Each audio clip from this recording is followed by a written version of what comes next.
Esto es unas luces de cabras, no veo yo aquí, no veo yo las caras que pueden ver las tonterías que digan. Buenos días.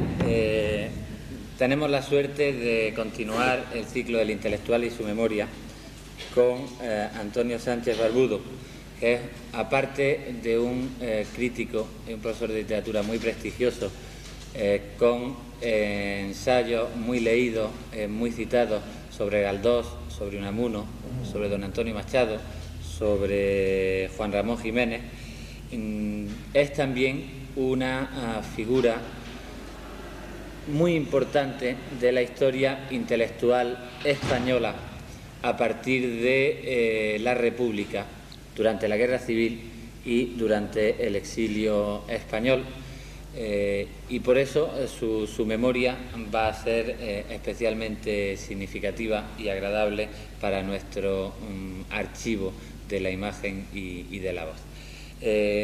Yo no voy a extenderme nada en la presentación, porque de lo que se trata es que Antonio Sánchez Barbudo hable de sus recuerdos, y empiezo ya con la primera pregunta. Tú naces en Madrid en 1910 y me gustaría que evocases tu entorno familiar y si había alguna figura que te influyese especialmente en tu dedicación a la cultura. Mi entorno familiar es más bien triste y no tengo mucho interés en evocarlo, pero basta, se entiende quizás diciendo que yo perdí a mis padres siendo muy joven, que viví con tías, unas tías bondadosas algunas y protectoras, pero muy pobres, otras menos pobres, pero muy antipáticas, y en definitiva tuve una niñez más bien triste, de sentirse así de un niño acogido y piadosamente, y en definitiva estaba deseando escaparme de mi casa todo el tiempo. Y creo que parte de mi, en fin, lo que pasó luego, mi vocación literaria viene de esa niñez triste.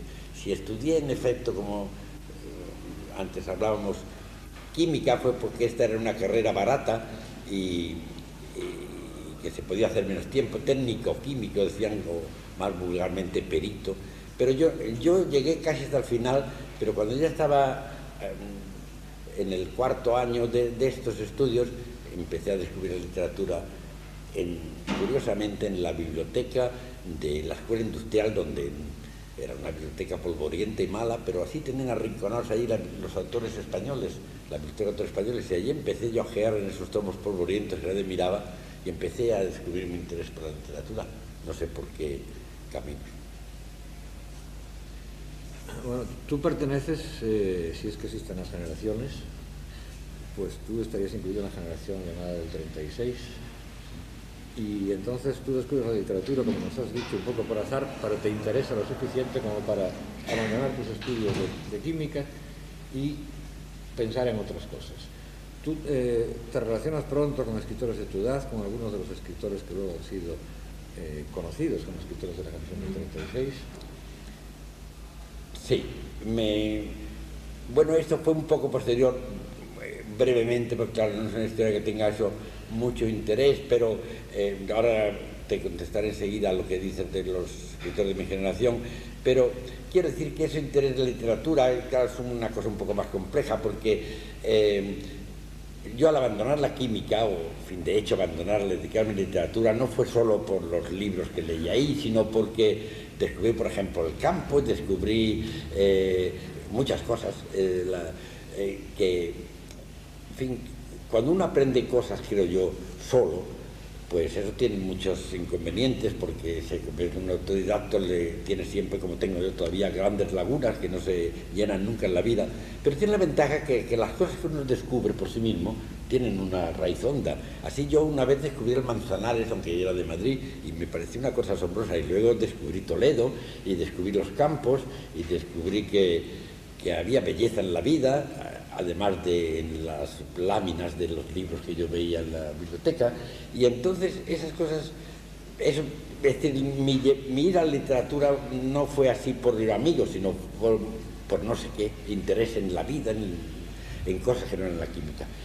Y luego, cuando empecé con ese interés, entonces sí empecé a conocer a gente. Por ejemplo, uno de los primeros que conocí fue a Azcoaga, ahora bastante olvidado, pero un poco más conocido, Serrano Plaja, que fuimos juntos y publicamos en 1931 los primeros artículos en El Sol, gracias a que conocíamos también a Rodolfo Halster, el músico, luego emigrado. Y en esa época, cuando empezamos a publicar, empecé a conocí a Panero, conocí a Leopoldo Panero y más tarde, un poco más tarde, a Gil Albert, en las misiones pedagógicas a Gaya, aunque quizá la persona más interesante que conocí en esos primeros años, que fueron los mismos de las misiones pedagógicas a donde fui, fue quizás Cernuda, pero eso ya es un poco más adelante y hablaremos más adelante. Ahora volveremos a las misiones pedagógicas y a Luis Cernuda. En tu juventud tú empiezas a leer y a entrar en contacto con movimientos democráticos, con movimientos revolucionarios, y a ti te meten en la cárcel por actividad republicana todavía durante la monarquía de Alfonso XIII, porque, según tengo entendido, tú tomaste el Palacio de la Montaña solo con una pistola en la mano. Bueno, parte de mi inocencia e ingenuidad, y si quieres tú ponerlo en mejores términos, pasión juvenil, y de esas lecturas, es que yo una de las cosas que hacía, además de leer los clásicos y luego los autores del 28, y todo lo que iba cayendo a mano, pues me cayó también en la mano, era en la época que empezaba a caer la dictadura, y yo pasé, como muchos en mi época, de una pasividad hacia absoluta indiferencia, cuando empecé a ver que daban palos en la calle, a correr, no sabía por qué corrían, pero entonces me empezó a interesar la cosa, empecé a tomar parte de la FUE y todo eso. Pero yo entonces me cayó en las manos un libro de... no de Bakunin, que era más interesante, sino de Kropotkin, del príncipe Kropotkin, que se leía de esas ediciones de principios del siglo, los anarquistas catalanes, donde incitaban al sacrificio, y yo me lo creí, pero que quería que eso me hablaba para mí, y que tenía yo que hacer algo realmente. Y ahí viene lo del cuartel de la montaña. Y ahí viene lo del cuartel de la montaña, porque entonces pasó que, bueno, es una historia larga, pero voy a hacer lo más breve posible, que entonces, en ese momento, estando en crisis la monarquía, el gobierno quería hacer elecciones porque fue una cosa pacífica y empezó a dar libertades. Se abrió un partido que era el Partido Republicano Radical Socialista, que dirigía Álvaro Albornoz. Y era el único partido al que yo me afilié y que estuve ahí como un mes o así, de afiliado, el único partido que perteneció en mi vida. Pero luego descubrí que, claro, como era el único que había, se habían colado ahí todos los anarquistas. Y entonces ahí conocí yo unos anarquistas raros, entre ellos un señor Dantón Ferrero, que era hijo de una anarquista emigrada, y por él leía a Bakunin, y entonces... bueno, el caso es que él me metió, había la cosa del levantamiento que se preparaba, que causó la muerte de Galán y García Hernández, en el cual ya estaba comprometido a ir ahí, nos daban unas botas, no sabíamos dónde íbamos a ir y teníamos que ir, y todos los días íbamos a ver si ya era la hora, y en eso hay que decir, estaban también metidos los republicanos, aunque el Partido Republicano desde Albornoz tenía una apariencia así democrática, y eso en realidad estaban preparando un golpe militar. Bueno, yo estaba... como éramos de la juventud ahí, y lo sabía, porque yo le pregunté al mismo Álvaro Albornoz que sí, que se iba a hacer europeo, y yo estaba afiliado y tenía unas botas y todo preparado para salir. Por unas incidencias que me cuento, un día que fui yo a preguntar, y que íbamos cada noche a ver si se había salido ya la excursión, pues no había salido, y yo una vez que había mucha gente, pues me fui aburrido, y esa noche salieron y me quedé yo en tierra. Entonces me dio una vergüenza, y después de mis lecturas bakuninianas me parecía una traición, una cobardía, y estaba furioso, y me fui al anarquista que era el que organizaba todo el tinglado, un anarquista además muy prudente, porque nos enrolaba a los demás y se quedaba, él no se metía a donde habían los tiros.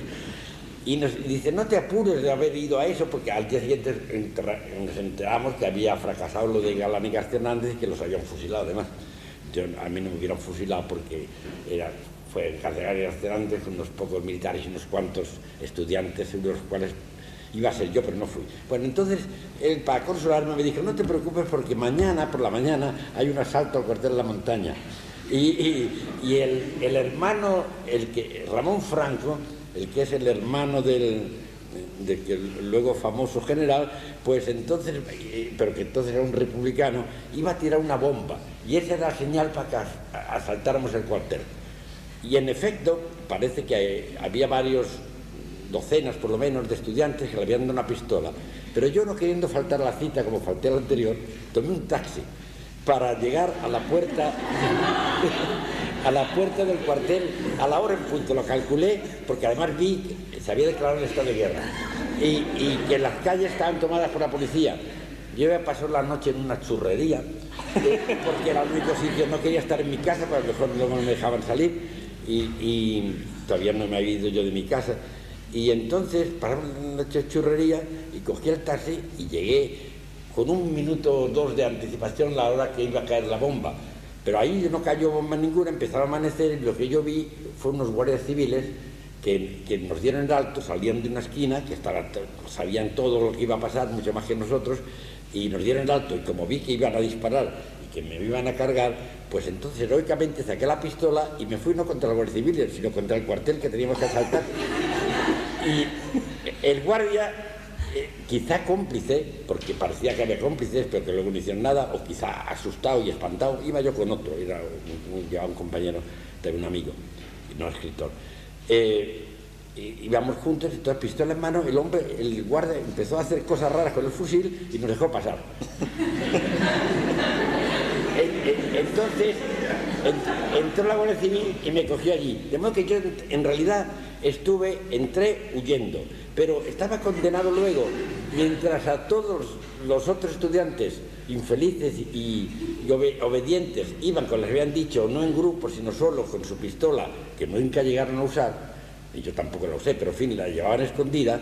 Yo pistola en manos, asalté a la guardia y entré en el cuartel de la Guardia Civil, el cuartel de la Montaña.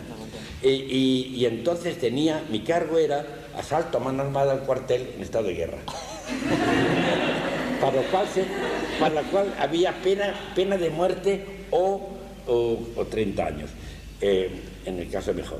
Y entonces, pues, por eso empezaron a salir los demás estudiantes y nosotros nos salimos hasta que ya, queriendo dar una prueba de liberalidad, nos soltaron. Eso fue mi aventura heroica huyendo de los guardias civiles. En 1930. Eso fue el diciembre de 1930. Tenías tú 20 años. Tenía 20 años cumplidos y iba a cumplir mis primaveras, las cumplo yo en abril. Y ahora voy a cumplir 80, pero entonces, cuando vino la República, pocos días después de que yo salí de la cárcel, fue el 31.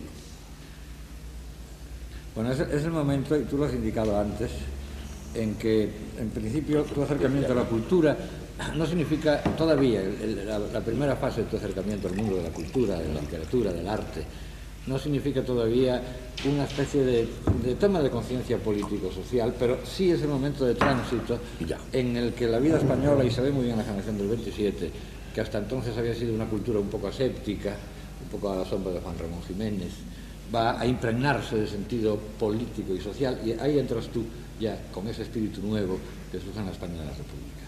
Y si nos contaras un poco de aquello... Bueno, eso es cierto.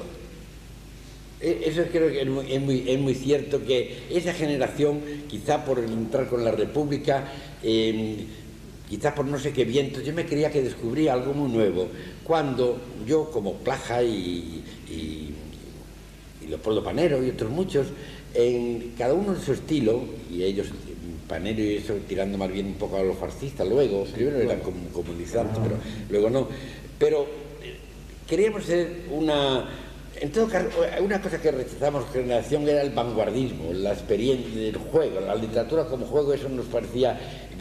Víamos una cosa que llamamos literatura humana, que no sabíamos muy bien lo que quería decir eso, y vagamente social, una literatura que no estuviera completamente separada de la realidad de la vida, Y era una cosa muy vaga, pero que luego comprendimos nosotros que eso no era una invención nuestra, como yo que pensaba, sino que estaba en el aire y que además los mismos, la generación del 27, habían empezado a cambiar. Eso lo descubrí yo luego. Pero es cierto que coincide, mi entrada en la literatura coincide con esa generación del 36, con un tomar conciencia política de un modo o de otro y con un rechazo de lo que se llamaría la literatura como juego y del congorismo y de todo lo que se había hecho hasta entonces. De todo lo que se había hecho hasta entonces, es cierto. Y entonces conocía... Es también la época donde tú entras en las misiones pedagógicas y trabajas en las misiones pedagógicas y, según has dicho antes, allí conoces a Luis Cernuda, entre otros. ¿Qué recuerdas tú de las misiones? ¿Cuál era su proyecto de trabajo? Y también, ¿qué recuerdas tú de la personalidad de Cernuda?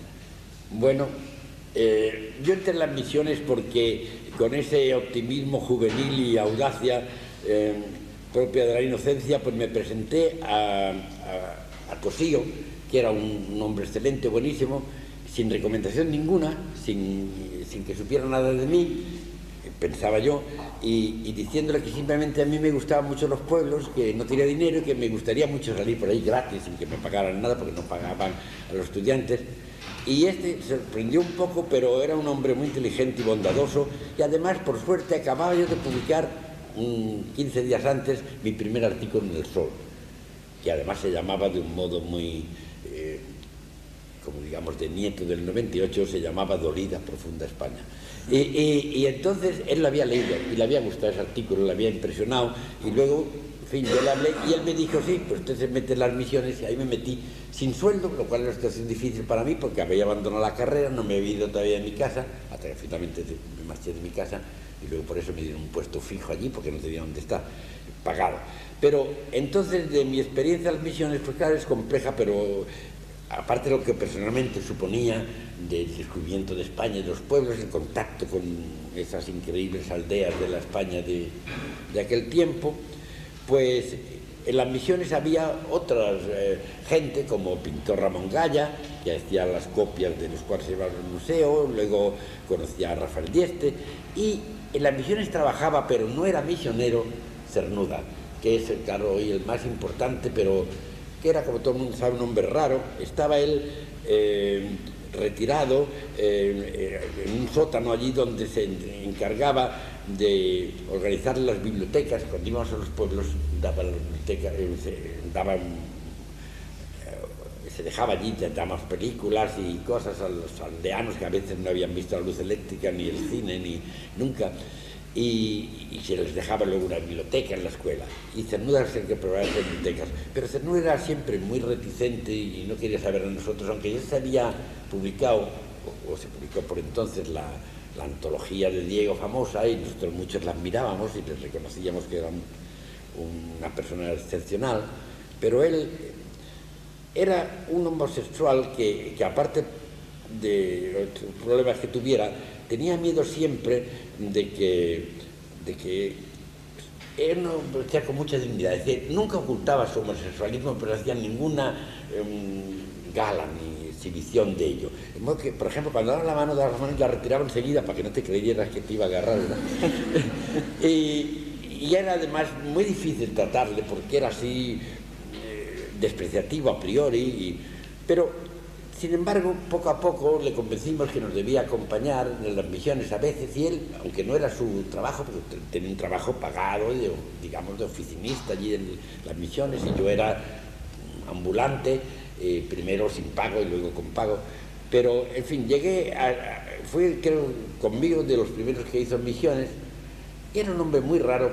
Por ejemplo, yo me di cuenta que para acercarse a Cernuda no podía tener la relación que tengo con Ángel o contigo el par de días que te conozco, sino que había que tener mucha prudencia, porque si uno le hablaba así naturalmente, entonces él se echaba para atrás. De modo que, por ejemplo, llegamos a una aldea, porque las misiones que yo hice en las primeras se hacían aldeas, no con el museo luego, como hice más tarde, y le decía yo por la mañana: Luis, ¿quieres que salgamos a dar un paseo o prefieres quedarte aquí? Es decir, como no se hablaba entre los jóvenes, entre la gente, decía, no, prefiero quedarme aquí, o sí, quiero salir contigo. Y luego salíamos y daba un paseíto por allí, pero como tenía unos pies planos, acostumbrados a andar por las planicies sevillanas, por esas calles empinadas de las aldeas castellanas, lo horrorizaban y decía siempre las horribles montañas, en cuanto pesaba una piedrecita así. Por eso me extrañó luego mucho, y eso yo no lo sé, que durante la guerra, yo le vi en la Alianza, le vi vestido con un elegante suéter blanco, impoluto, y diciendo que estaba en el batallón alpina, cosa que me dejó asombrado porque no sé cómo había ido al batallón alpino, no creo que nunca escaló ninguna cumbre. Por lo que tú recuerdas, porque Cernuda está claro que a partir de vosotros, de ti, de Gil Albert, empieza a tener un reconocimiento muy amplio, reconocimiento después consagrado con la admiración de los jóvenes, la generación de Ángel o de los más jóvenes. Sin embargo, en aquella época, ¿tú crees que él tenía como cierto resentimiento de la fama de otros compañeros de generación tan deslumbrante como fue la fama de Lorca, por ejemplo? Fíjate, es curioso que preguntes eso porque de eso no hemos hablado ni te he preparado para que me hagas esa pregunta, pero de eso tengo exactamente una prueba y con eso acabo de ser duda porque si no acabo nunca. Le traté poco. No creo que nunca puede decir que fuera amigo suyo. Me soportaba, que ya es bastante. Sí. Y llegué a tener algún momento de vida. Me acuerdo que una vez en un pueblo de cerca de Ronda, que íbamos juntos y de pronto decía cosas raras como esa que sí te conté antes, que me dijo sin venir a cuento un amanecer que íbamos pasando por Grazalema en coche. Dice, mi padre era tan bestia que creía que la luz eléctrica era peligrosa. Pero tenía un resentimiento contra su familia, contra mucha gente, y sin embargo, pues aguantándole esas cosas, en fin, tenía que tener, no intimidad con él, pero a tolerarme. En la guerra lo vi, se quedó en Madrid al principio, luego fue a Valencia y luego ya desapareció, se fue a Londres y no volví a ver. Pero finalmente, y aunque estamos saltando en el tiempo, cuando yo ya estaba en Estados Unidos y él, acabada la guerra, fue desde Londres, de Inglaterra, donde había pasado gran parte, a un colegio de Middlebury de señoritas muy elegante que había allí, donde acabaron por echarle porque era un pésimo profesor, y él parece que gozaba en ser mal profesor para que le echaran, para quejarse de que otros que despreciaba a él como Salinas, y no digamos yo, pues te ganábamos más que él y no nos echaban, pero es que él no hacía nada para que lo aceptara. Bueno, pero a él no le gustaba nada. En Middlebury estuvo muy amable conmigo, hace años que no había visto hacia un español, en fin, yo era más joven que él, pero a un compañero, y tuve la osadía, él estaba muy contento de verme, vivían allí en esos pequeños colegios en una casa para profesores, así muy todo íntimo y muy Nueva Inglaterra, y entonces me dijo, me acuerdo unas cosas que me dijo, aquí estoy muy a disgusto porque no hay juventud. Había 500 muchachas de todo el mundo, ricas y muy guapas, muchas de ellas, y entonces, pero me dijo con toda sin que pareciera esto una broma ni una paradoja, pero que no había juventud, que estaba descontento. Pero entonces yo le pasé eso, fuimos a hablar, y entonces yo le dije exactamente lo que tú me has dicho. Digo, mira, yo sé que, porque eso era evidente, que parte de su sequedad y su desdén, y era que él se consideraba poco apreciado y despreciaba a otros, y tenía una especie de, digamos, de repulsa preventiva, ¿verdad? Para que no le iban a hacer caso. Se ve y creo que perjudica en sus poemas, porque a veces se indigna con las que le van a leer en el futuro.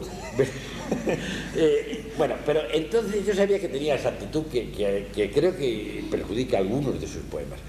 Y entonces me atreví a decirle cosas que supone, con escenas de mucha audacia, diciendo, mira, Luis, yo te conozco hace años y sé que muchas personas como Gaya, Gil Albert, Panero, otros muchos, te apreciamos y sabemos que eres el mejor, el que no más nos interesa en tu generación, y tú vas a quedar, ojalá tuviera yo en la literatura un puesto como estoy seguro que vas a tener, y aunque a la gente no te haga caso, hay un fondo de gente que te admira y sabe pensar en tu poesía. Y se lo dije creyéndolo, y fui profeta por una vez, porque poco después empezó la fama de Cernuda. Esto era el año 48, 49, y entonces, en vez de indignarse o mandarme al diablo como yo esperaba, se quedó pensativo. Me dice, quizás tenga razón, pero tú no sabes lo que yo he sufrido con tanto Lorca, tanto Lorca.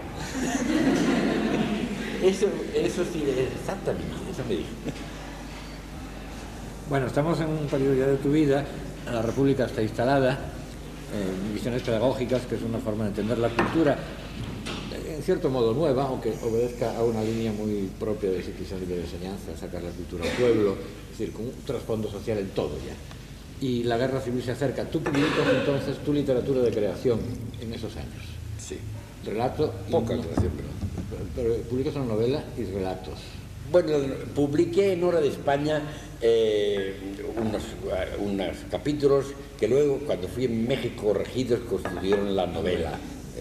Y antes publiqué unos relatos en Hora de España también, en otras partes ya no me acuerdo, que formaron un libro que paradójicamente mereció el honor de ser premio nacional, aunque es un libro que es una porquería. En el año 38 te dan el Nacional por una colección de cuentos que se llama Entre dos fuegos. Junto con Herrera Petera. Con Herrera Petera. Y que sería por Acero de Madrid, quizás. Acero de Madrid. Y publicas también una novela... Eso la publico en Buenos Aires en el 49. Publico los 4 primeros capítulos de la novela, luego muy corregidos, en Hora de España. En los últimos 4 números de Hora de España.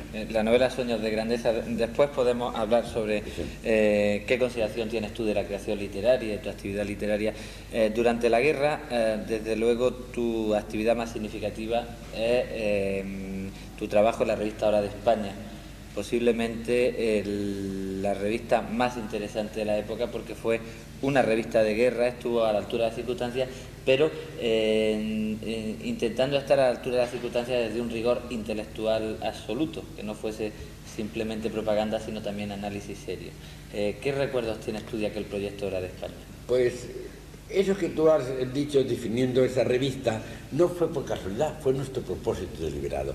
Y la razón de esto es porque al principio, claro, estábamos todos un poco desorientados. Estaba en la Alianza Intelectual, estuve un mes en Córdoba como voluntario, pero luego, lo cual fue un fracaso, vimos que las milicias no iban a resistir, estábamos todos muy asustados, vino el asedio de Madrid, y entonces, por orden de María Teresa León, exactamente, directora de la Alianza de Intelectuales, dijeron que estábamos ordenados que ir a Valencia para salvar la intelectualidad de la quema.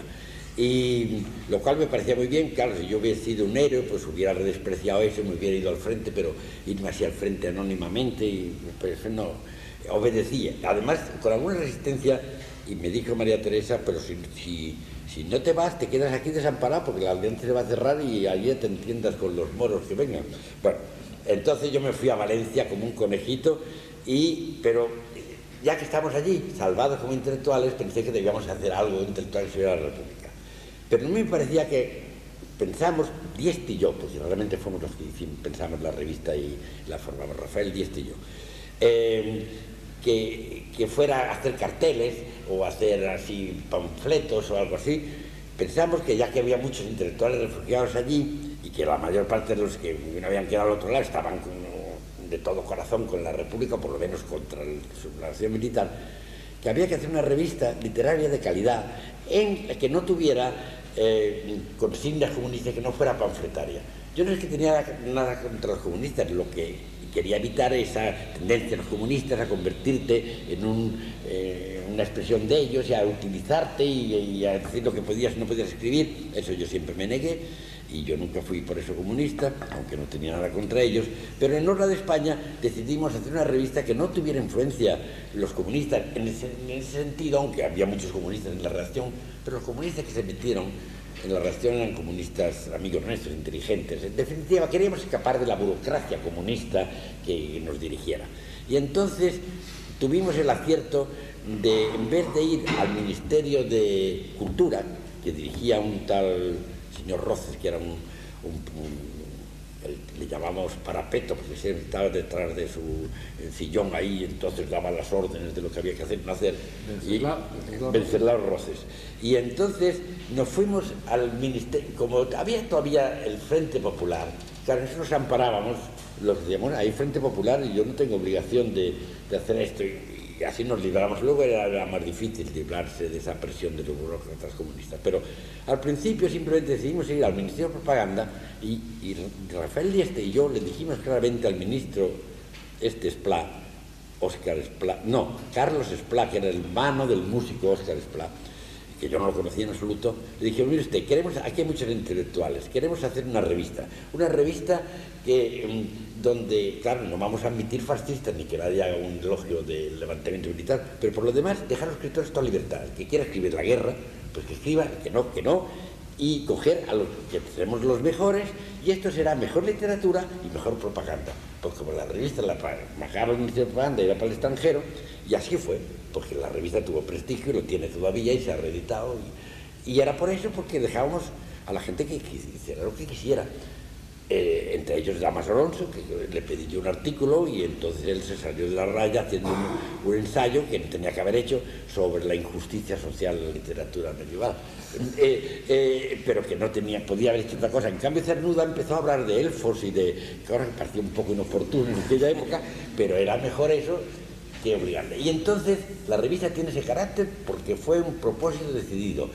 Y hubo intentos de hacer presión de los comunistas, pero mientras yo fui redactor y también luego Giralbert, nos libramos de ello. Solo hay un número, el número 8, dedicado al Congreso, que por haber pagado el Congreso, el Ministerio de Cultura pasó la revista, los artículos que se publican en el número 8 de la revista fueron controlados por los comunistas, ahí se elimina el nombre de Andrés Gide y todo eso.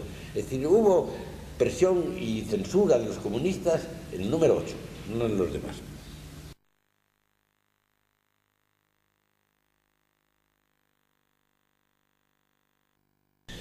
Dieste había querido Roces que fuera otro presidente de la Alianza y Dieste había propuesto a Bergamini y en fin, para que no parezca, por una cosa de delicadeza, Rafael Dieste, que era un hombre muy delicado, renunció porque él era mayor que yo y realmente el que inventó la revista, aunque yo le colaboré. Entonces yo pasé a ser secretario y el secretario era realmente el que hacía todo, porque había un consejo de colaboración que no hacía nada, como pasa en esos consejos, y luego entró Alto Laguirre, que es el que hacía la tipografía, Gaya las viñetas, y también colaboraban, pero realmente los primeros meses el que hacía la revista era yo, y entonces decidimos pedir a Machado, como propaganda y por ser Machado, y Machado, que necesitaba el dinero y además estaba muy contra lo que diga, estaba muy a gusto con la República y muy de nuestro lado, pues se dedicó a colaborar allí, pero como no íbamos a pedirle poemas cada número, pues dijimos que continuara a España. De modo que el segundo volumen de Juan de Mairena, que son artículos publicados sobre España,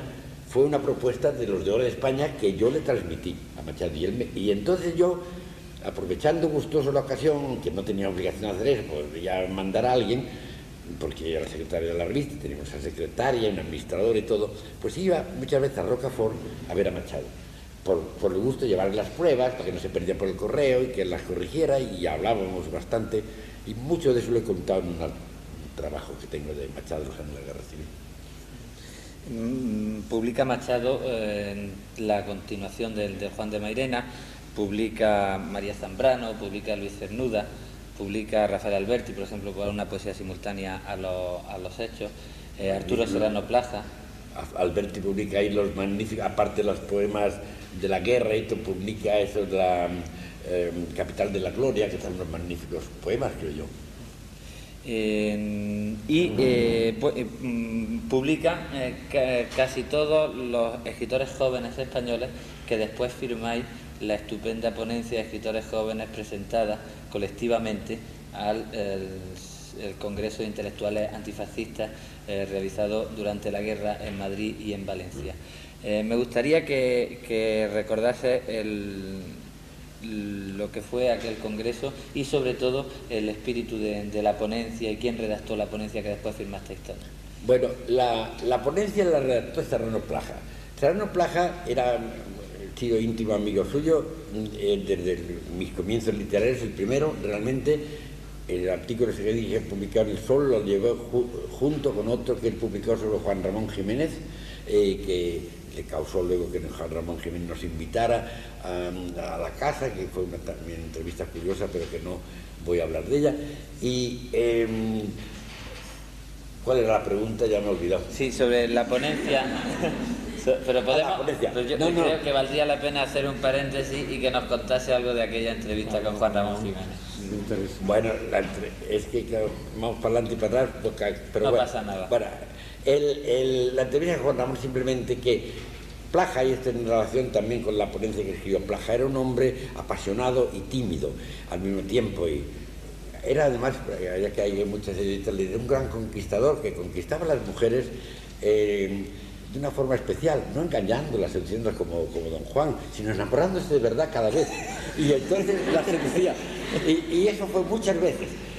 Y así, con esa entrega que hacía la mujer, a que la ponía como una diosa, y que ahora se iba a la cama muy pronto con ella, de ese modo, pues del mismo modo se entregó al comunismo con una pasión y fidelidad que yo no me entregué, y que eso nos hizo nos separáramos un poco, y a obedecer a Alberti y a María Teresa, más a María Teresa, porque Alberti, el pobre, no tenía mucha vara en eso. Pero era un hombre muy apasionado, como luego se entregó al catolicismo en sus últimos años. Y parte de esa pasión iba unida a una timidez. Juan Ramón le invitó de ese modo solemne, invitaba a Juan Ramón, y Plaja, como habíamos explicado casi volteramente, que a mí no me había invitado porque Plaja escribió sobre Juan Ramón y yo no, pues me hizo que la acompañara. Fue una visita un poco patética y extraña, porque Juan Ramón, al que luego visitó 3 veces y podía ser, tenía muy mala lengua y tenía mucha gracia y tal, pero aquella vez debía estar pasando por un estado de depresión, de modo que estaba así todo el tiempo oyéndonos, muy triste, era como un deber moral que se imponía de recibir a estos jóvenes poetas. Y pues, en fin, para acabar pronto, en el momento de irnos, que yo no sé de qué diablo hablamos, creo que de nada, porque claro, la entrevista era con Plaja, que había escrito sobre él, y Plaja estaba así muy asustado, y nos fuimos pronto, pero entonces Juan Ramón vivía en una casa muy elegante, tenía un criado que tenía hasta, ¿cómo se llama esto? Medias, todo calzón corto, y eso nos impresionaba mucho. Y Plaja era una familia de clase media, baja como yo, y más baja todavía que la mía, me parece, y en todo caso tenía una trinchera muy sucia, pero Juan Ramón, como gran caballero español, se empeñó en ponerle esa trinchera al salir como si fuera un armiño que le ponía sobre un rimoro, y Plaja decía, no, déjese usted y insistiendo en poner la trinchera. Hay una situación muy cómica de Juan Ramón, muy triste, y poniéndole con gran amor, pero al mismo tiempo con gran lejanía, la trinchera. Y luego, cuando salíamos por la escalera, ya azorados, Juan Ramón, que debía estar pasando un momento de depresión, se ve que así como mirando al infinito, asomaba su cara, y parecía la cara de un guillotinado, como dice, o de un santo de madera, porque se quedaba muy serio mirándonos hasta que desapareciéramos. Entonces estaba diciendo adiós por la cara, pasando, y cuando finalmente cerró, nos caímos al suelo de risa. Esa es la entrevista primera con Juan Ramón. Bueno, entonces, ¿qué me decías de la ponencia?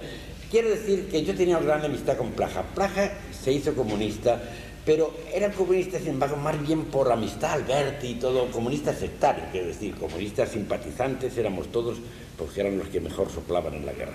Pero así de ideología y de obedecer y eso, Plaja era mucho más que yo por amistad Alberti, por la manera que tenía él de ser.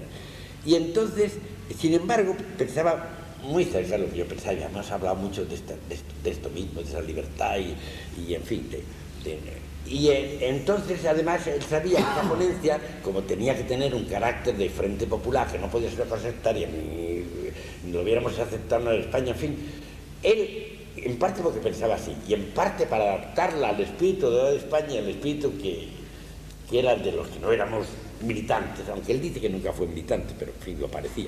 En todo caso, hizo una ponencia que fue a Valencia y la leyó a mí, a Miguel Hernández y a otros varios, que le hicimos algunas correcciones y tal, pero que quedó más o menos que era aceptable para todos lo que decía. Pero la escribió él, y aparece que era mi nombre, si no recuerdo mal, el primero, no sé por qué, porque luego la que la escribió fue él. Miguel Hernández en cambio no tuvo nada que se recuerde yo. Bueno, no sé si el capítulo de la guerra da más de sí en la vida de Antonio, y si llegamos al final de la guerra, entonces, ¿dónde te sorprende ese final? ¿Cómo sales de España? ¿Cómo inicias el larguísimo sitio? Bueno, me habías dicho que querías preguntar algo del Congreso, pero El Congreso fue antes, pero no quieres dejarlo Sí, del Congreso. como tú quieras. Sí. Bueno, vamos enseguida a lo que él dice, Sí, pero hablo del Congreso. pasando por el Congreso.